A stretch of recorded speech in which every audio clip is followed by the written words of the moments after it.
ang pinanghahawakan ng iba, kapatid na Jason, basta kumikilala kami, basta sumasampalataya kami sa Panginoong Kristo. Sapat na ba yun?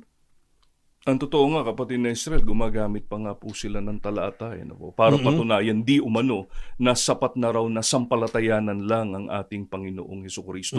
Yung nakasulat po sa Juan 8:24.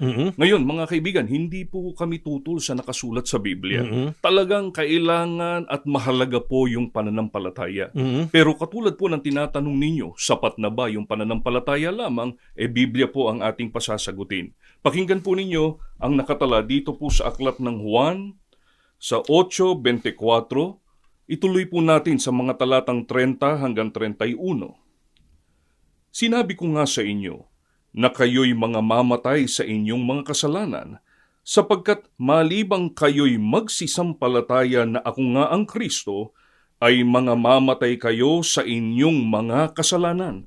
Samantalang sinasalita niya ang mga bagay na ito, ay maraming nagsisampalataya sa Kanya.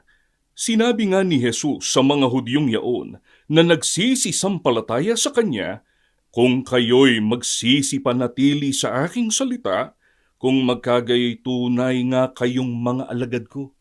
Mga kaibigan, nasasagot po yung tanong natin. Hindi po pala sapat na sumampalataya lamang para tamuhin yung kaligtasan. Sapagkat kapatid na Israel, kung napansin po ninyo, yung mga kausap po dito ng ating Panginoong Hesukristo, nagsisampalataya sa Kanya. Kumbaga, may pananampalataya na sa ating Panginoong Hesukristo. Pero, mga kaibigan, meron pong ipinagagawa sa kanila ang ating Panginoong Hesukristo.